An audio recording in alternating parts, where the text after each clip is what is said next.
Good morning, dear students. Today we will learn scientific techniques of Taylor. See, there are various scientific techniques, that is functional foremanship, standardization and simplification of work, and work study. Work study will cover fatigue study, method study, time study, and motion study. Apart from work study, we have to learn about differential piece-based system and mental revolution.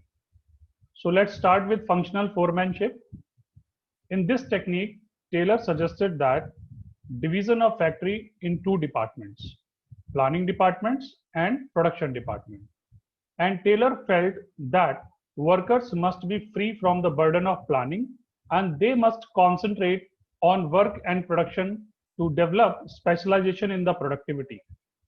Taylor suggested under each department, there must be some functional expert to supervise, guide, and instruct the workers. As one foreman cannot be expert in every aspect of work, so Taylor stressed on minimum 8 specialists or functional expert to supervise and give orders to worker. Each boss will be specialized in one aspect of work, and while observing and instructing the worker, there will be definitely specialization. So this technique is the extension of principle of division of labor. Taylor said, foreman must be intelligent, educated, energetic, honest, specialized or profession expert. All these qualities cannot be found in one person.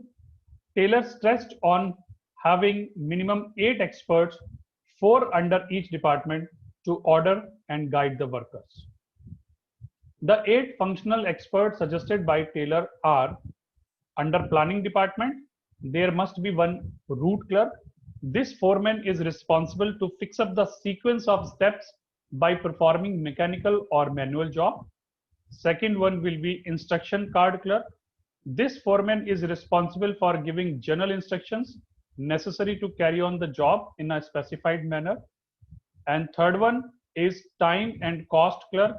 This foreman is responsible to fix up the time for starting and completion of job. And he also prepares the cost sheet for every job. And next one is disciplinarian.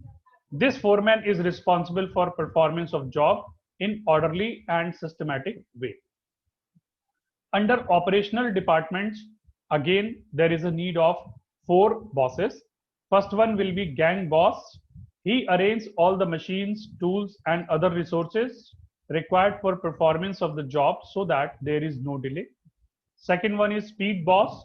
This foreman assures timely completion of job. Third one is repair boss. This boss ensures that machines and tools are kept in working conditions. And fourth one is inspector. This boss keeps a check on quality control of the output. So Taylor emphasizes that when every foreman instruct and order, the workers efficiently will improve.